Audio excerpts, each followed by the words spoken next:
Hi guys, it's me Jess here and welcome back to my channel.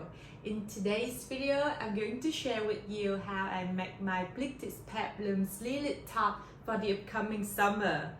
That is such a cute and easy mix and match top, so I hope you guys will like it and try it out. And let's get started. The first step is making the pattern for the top. To make the back padded pattern, I draw a straight line cutting the edge horizontal line first.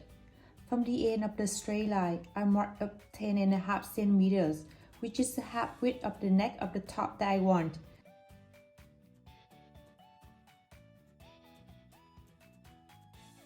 Then drawing a perpendicular line from that mark.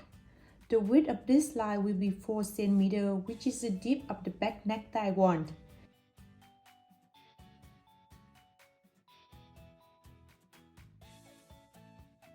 Then drawing a straight line from the end of the perpendicular line to cut the edge horizontal line. From the cutting point, I connect it to the first mark on the first straight line, then mark in the middle of the new slanted line.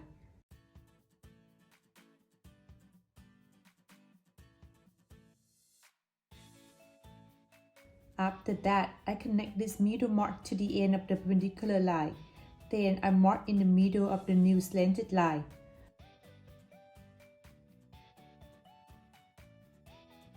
Drawing a curved line from the first mark to reach middle mark and finish at the end of the second straight line to create the neckline for the back bodice. From the end of the first straight line, I mark up 17 cm, which is the half width of the shoulder side.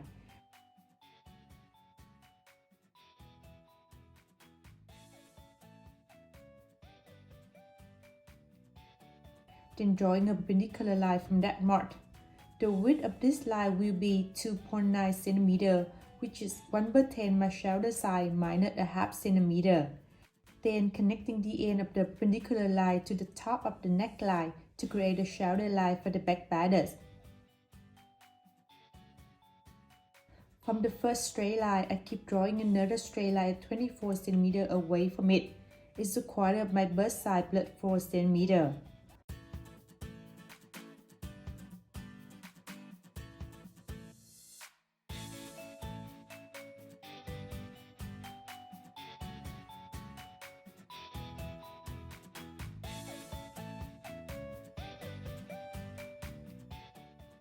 From the end of this line, I mark up 24 cm, which is the quarter of the bust side of the top that I want. It's also the quarter of my bust side plus 4 cm. After that, I continue the perpendicular line at the shoulder to cut the bust line.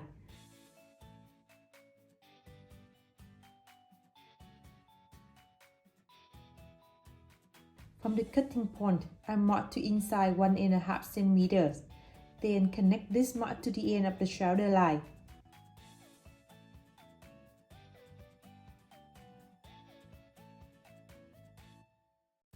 After that, I mark in the middle of this new line, so I can draw a curved line from the first mark on the bust line to this mark and finish at the end of the shoulder line to create a sleeve line for the back bodice. From the first straight line, I draw another one at 65 cm away from it. It's the length from the shoulder to the hip. It's also the length of the top that I want.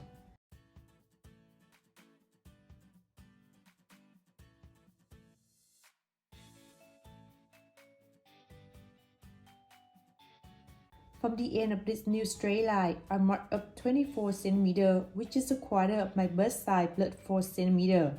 It's also the same with the mark on the bust line that I made before. Then connect this mark to the end of the sleeve line to create the side line of the back bodice. Adding 1 cm for seam allowance before cutting, except the sleeve line, the neckline and the edge horizontal line. And we will have the back bodice pattern after cutting. You will need to cut this pattern in faux fabric at the edge horizontal line. To make the front bodice pattern, I will base on the back bodice pattern to make it. From the first straight line, I mark down 13 cm on the edge horizontal line. It's the depth of the front neck from the shoulder to above my breast.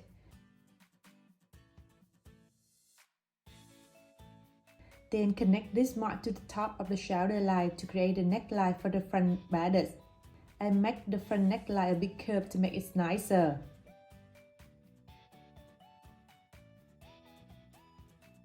Make sure the total length of the front and the back neckline will be bigger than the half of your head size, so you can wear the top over your head later. From the cutting point of the funicular line and the bust line, I marked to inside 2.5 cm instead of 1.5 cm that I did at the back batted. Then connect this mark to the end of the new shoulder line. After that, I mark in the middle of this new line, so I can draw a curved line from the first mark on the bust line to this mark and finish at the end of the shoulder line to create a new sleeve line for the front batter's pattern. Add in 1 cm for seam allowance before cutting, except the sleeve line, the neckline, and the edge horizontal line. And we will have the front batter's pattern after cutting. You will need to cut this pattern in fold fabric at the edge horizontal line. Now let's start sewing this top. I used 2 meters of linen fabric for this DIY. To calculate the amount of fabric you need to cut to create a pleated look, here's the method you can use to do it.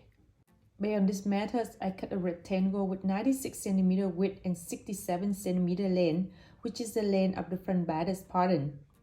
In my experience, you better cut the width of the rectangle a bit bigger than your calculation for the extra of the folding fabric you might get after creating the pleated look.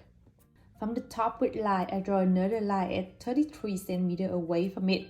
It's the length of the pleated part from the shoulder to under my breast. From the top of one length line, I draw another straight line at 2.5 cm inside it. It's the width between two pleated lines plus 1 cm of seam allowance.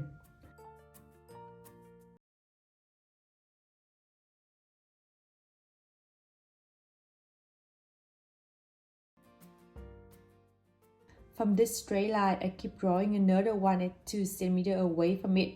It's 2 times the width of the folding fabric that I want to create a pleated look. After that, I keep drawing another straight line at 1.5 cm away from it. It's the width between two pleated lines, which is 2 folding lines that I want. Then just keep drawing these lines like that to the rest of the rectangle.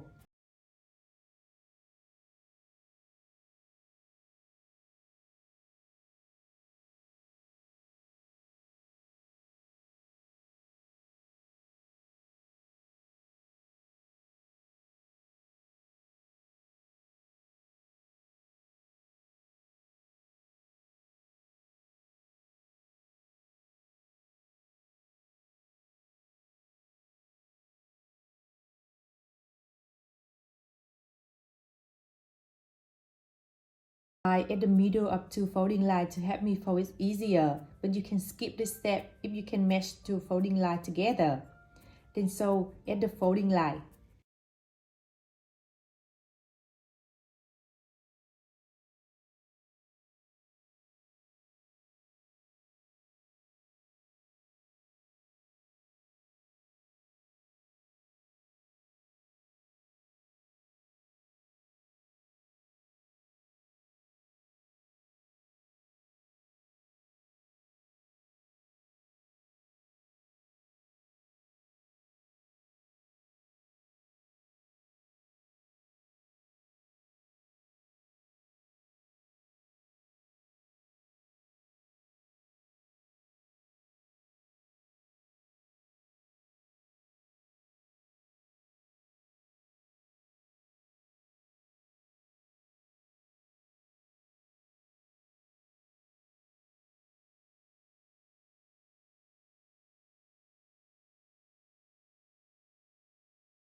from inside to outside of the neckline to the first seam and make the second seam.